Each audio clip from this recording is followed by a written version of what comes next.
संतोष देशमुख हत्या प्रकरणाला साधारणतः 68 दिवस होत आहेत. राज्यभर याचे पडसाद पाहायला मिळाले आणि आज मसाजोगमध्ये गावकऱ्यांची एक महत्त्वाची बैठक देखील होणार आहे. आत्ता आपल्यासोबत संतोष देशमुख यांचे बंधू धनंजय देशमुख आहेत. मला सांगा, आज खरं म्हणजे बैठक होते, 68 दिवस होते, तरी देखील एक आरोपी फरार आहे.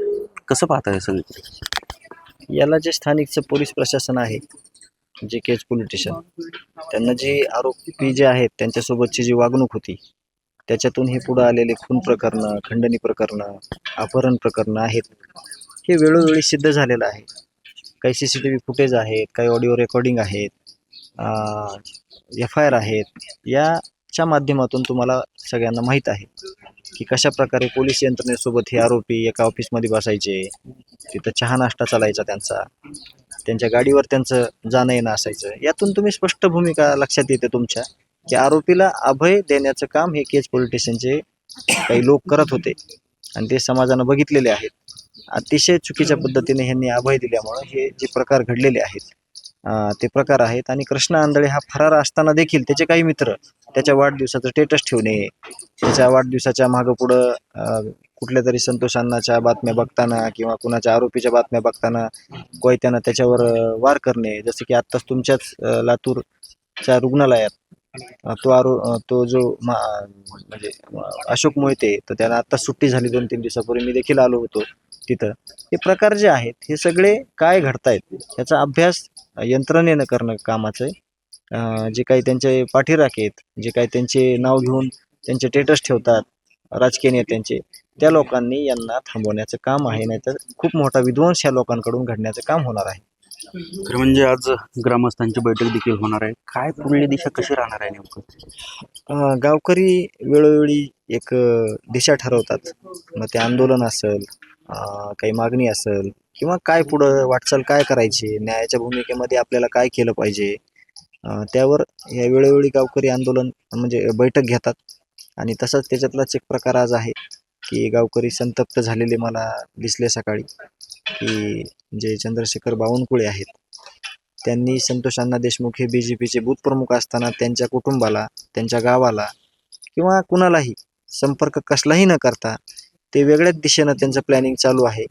आणि त्यांनी साधं या बूथ प्रमुखाच्या घरी एक फोन कॉल सुद्धा केला नाही. ते प्रदेशाचे अध्यक्ष आहेत, तो प्रदेश महाराष्ट्राचाच असावा. आणि यामुळे नाराजी व्यक्त करत होते गावकरी. आणि ते गावकऱ्यांचे जे विचार आहेत ते मी तुम्हाला सांगितलेत. मी आज पीडित आहे, माझा भाऊ गेलेला आहे, माझे जे मायबाप आहेत, माझे जे काही सांभाळ करणारे आहेत हे गावकरी, मला त्यांची जी भूमिका आहे हे मला ऐकून घेणं आहे आणि मी ते ऐकून वेळोवेळी घेत आहे आणि त्यांच्यासोबत जात आहे. धनंजय मुंडे आणि सुरेश दस भेट झाल्यानंतर अनेक राजकीय चर्चांना उधाण आलं. संजय राऊतांनी देखील म्हटलं की मराठा आरक्षण मोडीत काढण्यासाठी किंवा मनोज जरांगे यांचं आंदोलन मोडीत काढण्यासाठी भाजपाने हे पुढे केलेला मोहरा आहे. सुरेश दस, नाही, कुणी काही जरी केलं तरी मराठा आरक्षण मोडीत काढायला कुणाची हिंमत नाही. अखंड मराठा समाज हा मनोजदादांच्या सोबत आहे. मनोजदादा स्वतःसाठी कुठलीच गोष्ट करत नाहीत, समाजासाठी त्यांचा लढा आहे. त्या लढ्यात मी देखील एक दिवसीय उपोषण करून, आता एवढा दुःखाचा डोंगर माझ्यावर असताना सुद्धा मी एक दिवसीय तिथं उपोषण करून मग इकडं आलो मी. त्यामुळे ते लढा मोडीत काढायचा कोणी असं डोक्यात सुद्धा विचार घ्यायचं कारण नाही. आणि कोणी काही जरी केलं तरी तो लढा जो आहे आरक्षणाचा, तो आता इथं बोलण्याचा जे माझं मुख्य जी माझी मागणी आहे न्यायाची, त्याच्यात नाही. पण तुम्ही विचारलेल्या प्रश्नाचं हे माझ्याकडून मला जेवढं कळतं तेवढं हे उत्तर आहे. विविध राजकीय क्षेत्रातून, सामाजिक क्षेत्रातून धनंजय मुंडे यांच्या राजीनाम्याची मागणी करतायत. काल अजित पवारांनी देखील सांगितलं की अजित पवारांवरती ज्यावेळी सिंचन घोटाळ्याचे आरोप झाले त्यावेळी त्यांनी नैतिकच्या जबाबदारीवरती राजीनामा दिला. तुम्ही कसं बघताय? नाही, ते त्यांच्या पक्षाचा, ते त्यांच्या दोघांचा, त्यांच्या वैयक्तिक हे प्रश्न आहेत. कुणी काय केलं पाहिजे, कुणी काय नाही केलं पाहिजे, आम्ही जर काही म्हणण्यानं होत असेल तर आम्ही तसं करू. पण आम्हाला काय गृहीत धरलेलं आहे, आमचा खून झालेला भावाचा ह्या लोकांनी किती गांभीर्यानं घेतलेला आहे, त्यावर ह्या सगळ्या गोष्टी डिपेंड करतात. आणि आम्ही त्यांना कुठली गोष्ट सांगावी तर आम्ही खूप छोटे माणसं आहेत. ते राज्य लेवलची माणसं आहेत, ते उपमुख्यमंत्री आहेत, ते जे निर्णय घेतील ते समाजानं बघण्याचं काम करायचं असते. त्याच्यात आमची भूमिका, गावची भूमिका ही अशी आहे की आम्हाला न्याय द्या.